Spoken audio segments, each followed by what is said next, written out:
안녕하세요. 크리스천 영상학교를 운영하는 신목사입니다. 오늘은 사회적 거리두기라고 쓰고 하나님과 거리두기라고 읽는다 라는 정을 한번 생각해 보겠습니다. 이제는 코로나 사태가 일상의 일부분이 되었죠. 상점들은 줄줄이 문을 닫고 인터넷 쇼핑 회사들만 대박을 치고 있습니다. 방문 판매와 다단계 판매 업체들은 울상을 짓고 있지만 택배 회사와 오토바이 배달원들은 즐거운 비명을 지르고 있어요. 그러나 코로나의 폭격이 가장 심한 곳이 어디인지 아세요? 바로 교회입니다. 그간 교회는 교인들이 교회 건물에 모여 앉아 예배의식을 행하고 성경 공부를 하며 각종 교회 봉사를 하면서 신앙을 유지해왔죠. 특히 주일 오전에 드려지는 주일 예배에 참석하는 것은 교인들의 필수적인 의무사항이라고 여겨졌어요.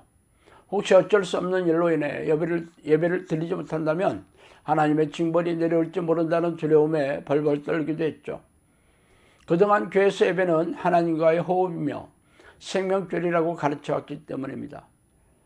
그러나 코로나 사태로 인해 오랫동안 예배가 중지되거나 현장 예배에 참석하더라도 예전과 같은 커뮤니티는 꿈도 꾸지 못하고 있죠.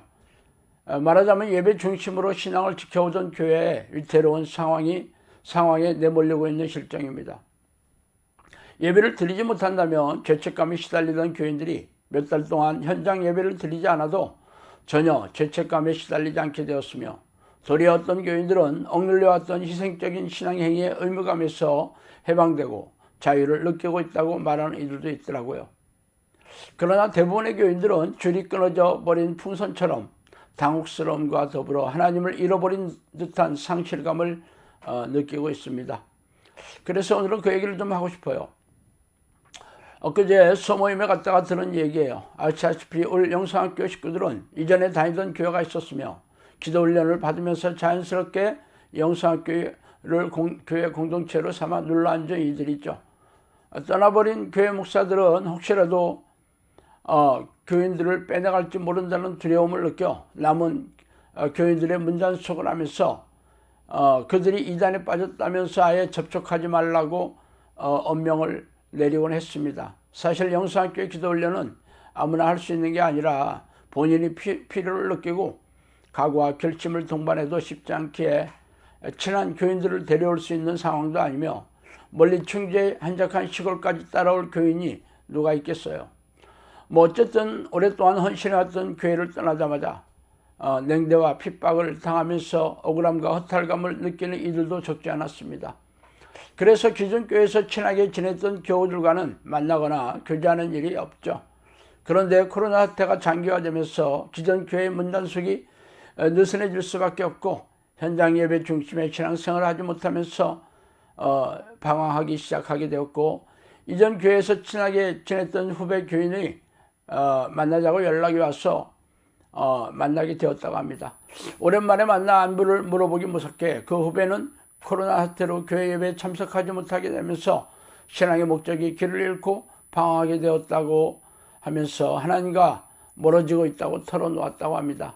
그러면서 자신도 기존 교회에서 나와서 개인적으로 기도와 말씀으로 하나님을 만나는 습관을 들인 선배 부부가 무척이나 부럽다고 말하더라고 해요. 예배에 참석하지 못하면서 신앙이 헝클어지고 믿음의 흔적조차 발견할 수 없을 정도로 마음이 메마르고 있다면서 말이죠. 그러면서 이대로 가면 하나님을 영영 잃어버릴 수도 있다는 절박감으로 고통스러워하고 있다고 말을 이었습니다. 이 말을 들으면서 저는 드디어 올 게 왔다는 생각이 밀려왔어요. 하나님을 만나는 통로는 기도와 말씀이죠. 하나님의 영이시기 때문에 내 영혼이 하나님과 교제를 하려면 기도와 말씀을 통해 가능합니다. 그러나 그동안 우리네 교회는 하나님과 사귀는 기도를 가르치거나 훈련하지 않았죠. 기도를 하지 않은 것은 아니겠지만 하나님과 사귀는 기도가 아니라 하나님으로부터 무엇인가를 얻어내고 졸라대는 간구가 기도의 전부인 것처럼 가르쳤어요. 그래서 기도 자리에 앉자마자 담임 목사가 원하는 목회 성공과 자신들이 원하는 소원을 주구장창 외쳐대는 기도만을 했을 뿐입니다. 게다가 귀신이 속여 넣어주는 방언을 성령이 주시는 방언으로 착각하여 기도 시간을 즐기는 수단으로 방언 기도를 하고 있는 이들도 적지 않았죠. 평생 방언 기도를 해도 성령의 증거나 변화, 능력과 열매가 없는 목사나 교인들이 이를 증명하고 있어요. 이렇게 기도로서 자기의 의를 드러내거나 새벽기도에 나가는 것을 훈장으로 여기는 이들에게 하나님의 응답이 내려오실 리가 없겠죠.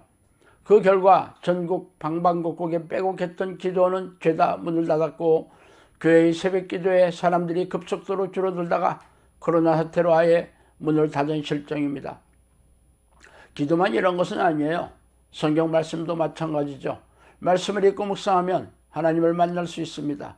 그러나 성경 지식을 이해하여 머리에 쌓아두는 것이 하나님을 만나는 것은 아니겠죠. 성령이 주시는 깨달음으로 가슴에 새겨야 비로소 하나님의 뜻에 해박하게 되고 성경대로 살 수 있는 능력이 생기게 됩니다. 말하자면 성령과 교제하는 기도가 없이 말씀으로 하나님을 만나는 것은 어불성설입니다. 그동안 우리네 교회는 성경 공부에 무척이나 많은 공을 들여왔어요.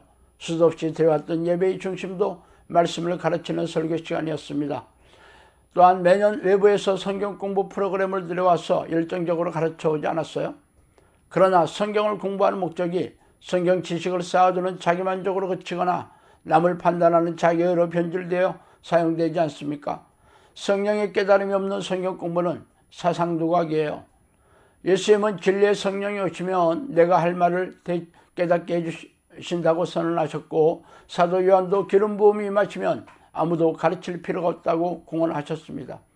그러나 그동안 우리네 교회 성경 공부로는 하나님을 만날 수가 없고 성경대로 살 수가 없는 기이한 종교 행위에 불과했던 것이죠. 그래서 코로나 사태가 터지고 현장 예배를 드리지 못하는 기간이 길어질수록 하나님과 교제가 없이 교회 마당을 밟아왔던 교인들이 민낯이 서서히 드러나기 시작했습니다. 현장 예배나 교회 커뮤니티에 참석하는 것으로 하나님의 백성임을 자부해왔던 종교 행위를 더 이상 할 수 없게 되자 드디어 벌거숭임금님의 물골이 드러나고 종교주의자였던 실체를 인정하지 않을 수가 없게 되었죠. 하나님은 코로나 사태를 통해 그간 미호경이 지배하는 교회와 목사들의 종교적인 행위로 하나님의 백성이라고 속이지 못하게 막으셨던 것입니다. 그러나 문제는 당신이겠죠. 코로나 사태가 언제 끝날지 모르는 암울한 현실에 낙담하며 어깨를 늘어뜨리고 있을 것입니까?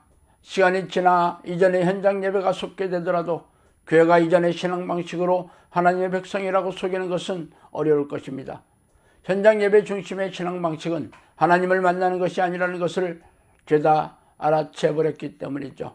그러므로 당신과 가족이 사는 길은 골방에 들어가서 쉬지 않고 하나님을 부르며 전심으로 성령이 내주하는 기도의 습관을 들이는 것이에요. 그 길만이 당신과 가족의 영혼이 사는 유일한 길이기 때문입니다. 자, 오늘은 여기까지 하겠습니다. 감사합니다.